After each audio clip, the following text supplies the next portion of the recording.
pagi. Baiklah, sekarang kita akan membahas mengenai materi MPLS, yaitu cara belajar yang efektif. Apa itu belajar? Belajar adalah proses atau aktivitas yang mengarah pada perubahan yang positif. Jadi perubahan yang positif pada pengetahuan, keterampilan, dan sikap. Jadi belajar itu bukan hanya untuk menjadi lebih pandai dalam hal pengetahuan, tapi juga harus lebih terampil dan sikapnya harus lebih baik. Oleh dan sebab itu, dalam penilaian belajar, yang menentukan adalah ketiga hal ini, adalah pengetahuan, keterampilan, dan sikap. Kemudian, apa tujuan kita akan mempelajari materi ini? Tujuan yang pertama, supaya siswa mengetahui bahwa belajar adalah tanggung jawab setiap siswa. Jadi belajar itu adalah tanggung jawab kita sebagai siswa. Kalau tanggung jawab sebagai guru ialah mengajar. Kalau mungkin tanggung jawab sebagai orang tua ialah bekerja, mencari nafkah. Tapi kalau kita sebagai siswa, tanggung jawabnya adalah belajar. Kemudian yang kedua, supaya siswa terhindar dari kegagalan dalam belajar. Jadi kita akan mempelajari materi ini supaya siswa itu tidak gagal dalam belajar. Kemudian supaya siswa dapat mengatasi masalah yang muncul dalam belajar. Jadi dalam belajar itu akan terdapat banyak masalah. Nah, supaya kita bisa mengatasinya, kita akan mempelajari materi ini. Kemudian siswa dapat menyesuaikan diri dengan tuntutan belajar di jenjang SMP. Kemudian dalam proses belajar, untuk mencapai keberhasilan dalam belajar, terdapat faktor-faktor atau sesuatu yang mempengaruhinya. Faktor itu ada yang dari dalam diri, yaitu inteligensi. Jadi inteligensi ini ialah kecerdasan setiap siswa. Jadi setiap siswa itu memiliki inteligensi yang berbeda-beda. Tapi bukan berarti inteligensi yang tinggi akan membuat hasil belajarnya juga tinggi. Jadi walaupun dia mempunyai kepintaran yang tinggi, belum tentu hasil belajarnya, keberhasilan belajarnya itu baik. Kemudian adalah bakat. Jadi bakat ini adalah sesuatu yang dimiliki siswa-siswa itu ya dari kecil.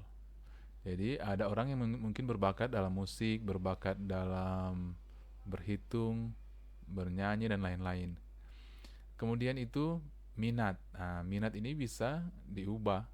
Jadi kalau supaya kita bisa belajar, kita harus tumbuhkan minat, minat belajar kita. Kemudian sikap belajar. Nah, sikap belajar ini cara orang untuk belajar. Ada orang yang memang serius untuk belajar, tapi ada yang menjadikan belajar itu cuma ya, kalau ada waktu ya belajar dan ya sekedar belajar. Kemudian kepribadian.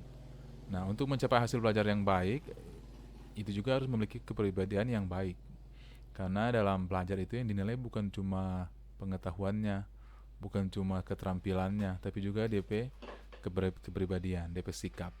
Yang berikut adalah kesehatan fisik. Jadi kalau mau belajar itu jangan dalam keadaan fisik yang lemah atau fisik yang sakit. Harus dalam keadaan fisik yang baik. Nah, kemudian hambatan apa saja yang muncul. Jadi hambatan itu bisa berasal dari dalam. Yang pertama, malas.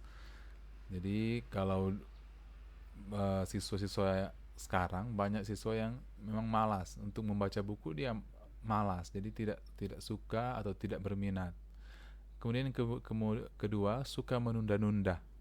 Jadi dia bisa pulang sekolah kalau ada tugas, dia nanti sebentar aja. Akhirnya sudah larut malam, tugasnya tidak sempat untuk dibuat. Yang berikut adalah lelah. Nah, lelah ini tidak langsung datang sendiri tanpa ada faktor-faktor yang membuat kita lelah, kecuali kita memang sakit. Tapi biasanya lelah itu kalau kita terlalu banyak aktivitas.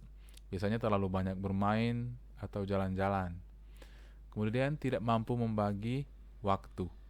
Jadi banyak siswa sekarang, pada umumnya siswa sekarang tidak memiliki jadwal. Jadi uh, jam ini sampai ini dia akan berbuat apa. Jadi tidak memiliki jadwal kegiatan. Akhirnya uh, tanggung jawab kita sebagai siswa itu belajar, seringkali waktunya sedikit atau bahkan tidak ada. Jadi kita harus memiliki jadwal kegiatan setiap hari. Kemudian tidak disiplin diri.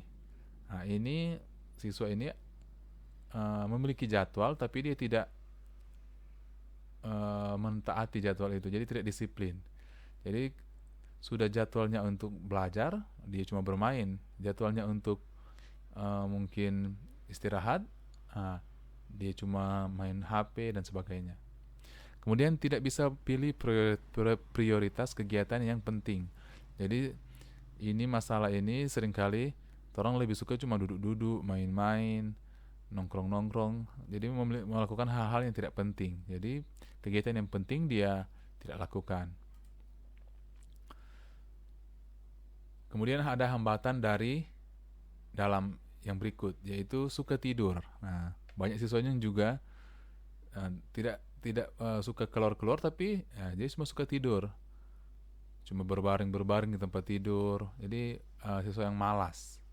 Kemudian ada suka yang main game. Ini paling banyak sekarang terjadi, itu suka main game. Jadi seringkali waktu itu dihabiskan berjam-jam hanya untuk main game. Suka kumpul-kumpul dengan teman. Nah, ini juga seringkali nongkrong-nongkrong, pergi berkumpul di satu tempat, atau seringkali jalan-jalan. Dan ini biasanya untuk para wanita ini, perempuan, itu suka SMS atau WA atau chatting atau telepon berjam-jam, pegang HP, sudah SMS, chatting, WA, hal-hal yang tidak penting. Kemudian ada persepsi yang keliru. Nah, ini persepsi yang keliru berarti dianggap itu belajar itu tidak penting.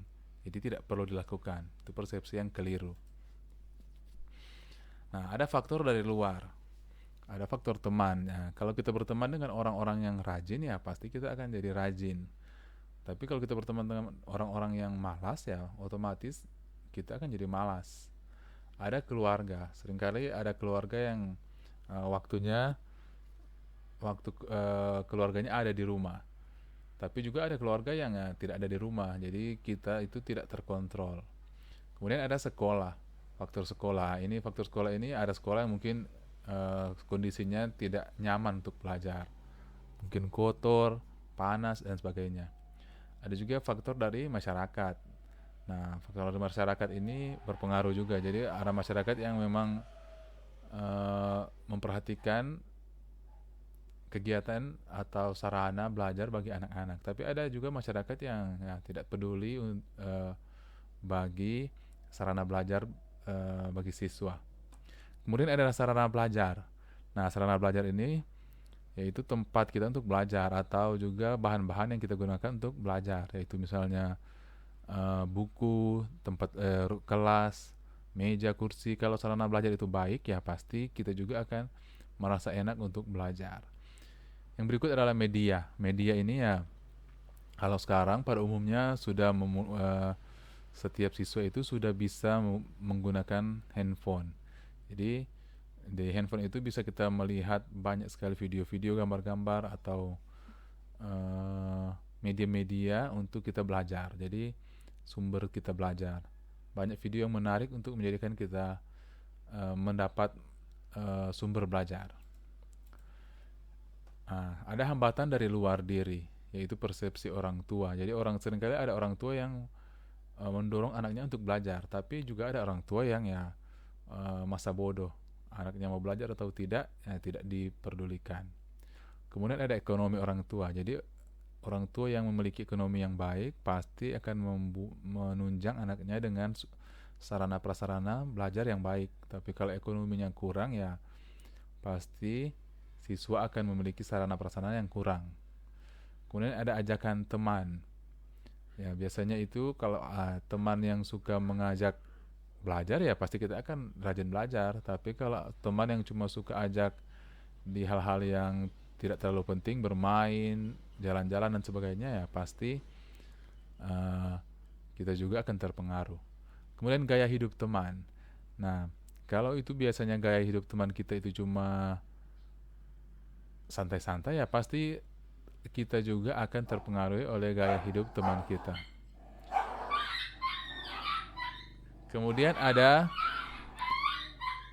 pola atau budaya dalam masyarakat. Ya, ada masyarakat yang budayanya atau pola hidupnya itu uh, orang-orangnya suka belajar. Tapi ada juga di tempat-tempat tertentu uh, budaya dalam masyarakat itu tidak ada namanya belajar. Jadi mereka mungkin cuma suka kumpul-kumpul atau cuma suka dalam bekerja, tapi tidak ada budaya belajar. Kemudian pengaruh media. Nah, media sekarang berupa media cetak atau media elektronik sangat berpengaruh. Sekarang HP itu seringkali menyita waktu kita itu terlalu banyak, sehingga akan menyita waktu belajar kita menjadi lebih sedikit. Kemudian melanggar tata tertib sekolah. Nah, di sekolah itu terjadi ada hambatan-hambatan yang terjadi, yaitu ketika kita melanggar tata tertib sekolah. Seringkali sering terlambat, yang berat-berat itu bolos sekolah, tidak berbuat tugas dan sebagainya. Kemudian sarana belajar yang tidak memadai. Jadi hambatan yang dari luar itu ya sarana belajar yang tidak memadai. Jadi yang seringkali di sekolah ya tidak memiliki buku-buku atau hanya tidak memiliki LCD dan sebagainya. Jadi itu hambatan dari luar diri. Nah, ini 10 kiat sukses untuk belajar. Yang pertama, kita harus motivasi diri kita. Jadi belajar, kita harus motivasi bahwa belajar itu adalah tanggung jawab dan itu adalah sangat penting untuk masa depan kita. Kemudian pandai bagi waktu. Bagi waktu itu ya berarti kita harus membuat jadwal. Jam berapa kita bangun, jam berapa kita ke sekolah, bermain dan belajar. Kemudian pandai memilih prioritas. Jadi dalam jadwal belajar kita harus kita prioritaskan mana yang penting, itu yang harus dilakukan. Kemudian disiplin. Jika kita telah memiliki jadwal, jadi kita harus disiplin melaksanakan jadwal itu. Jangan waktunya belajar kita bermain. Kemudian menjaga kesehatan. Jadi kalau kita sakit pasti kita tidak bisa untuk belajar. Jadi jagalah kesehatan. Kemudian mandiri. Mandiri ini berarti kita harus bisa belajar sendiri. Jadi jangan tergantung pada orang tua atau orang lain. Kemudian tekun dan ulet. Jadi biasanya kalau kita belajar ketika kita sudah terhambat atau ada soal yang kita tidak tahu, kita bisa menyerah. Biasanya kita menyerah. Tapi kalau supaya kita sukses, kita harus tekun. Dicoba lagi, coba salah, pasti suatu saat kita akan menemukan jawaban yang benar. Kemudian tanggung jawab. Jadi kita harus bertanggung jawab dengan apa yang kita pelajari. Kemudian kreatif. Jadi kalau kiat sukses berikutnya kreatif. Kita harus kreatif. Jadi jangan cuma hafal, tapi kita harus kreatif. Misalnya ingin mata pelajaran dalam membuat sesuatu keterampilan, nah kita harus lebih kreatif. Jadi kemudian berkepribadian yang lebih baik. Nah, belajar di rumah. Jadi kita harus mempunyai waktu belajar rutin setiap hari. Sekarang ini kita dalam masa pandemi belajar itu dari rumah. Jadi perbanyak karena kita tidak lagi ke sekolah, jadi perbanyak waktu belajar di rumah. Kemudian pilih waktu belajar di mana pikiran dan fisik siap menerima pelajaran. Jadi jangan kita belajar pada saat kita lelah atau pada saat situasi di rumah itu sementara ribut atau jadi pilihlah waktu yang tepat. Kemudian awali dengan doa. Jadi sebelum belajar kita harus berdoa. Jadi cari tempat belajar yang mendorong berkonsentrasi. Jangan Anda belajar itu di tempat yang ramai atau di kamar yang ada ya di tempat yang ribut atau berisik.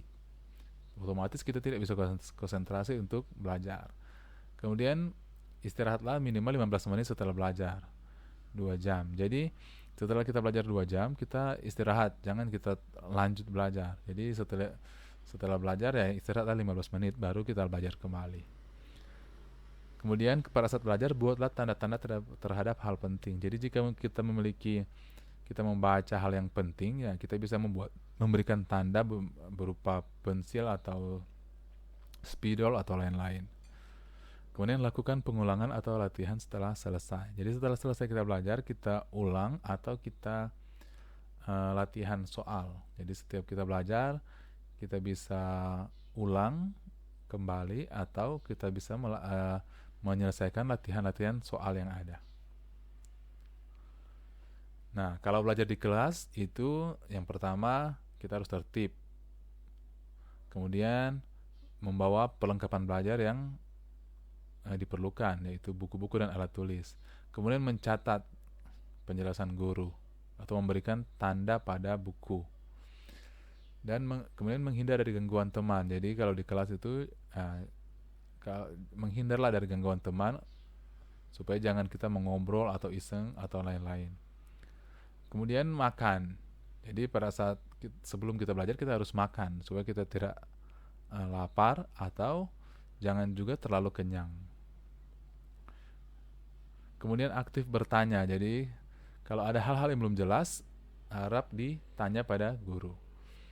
Kemudian jujur dalam mengerjakan ulangan atau tugas. Jadi jangan mencontek dan sebagainya. Jadi itulah cara belajar yang efektif nantinya kalau memang sudah belajar di kelas dan pada saat sekarang ini kalau kita belajar dari rumah. Demikian materi MPLS kita di saat ini dan terima kasih.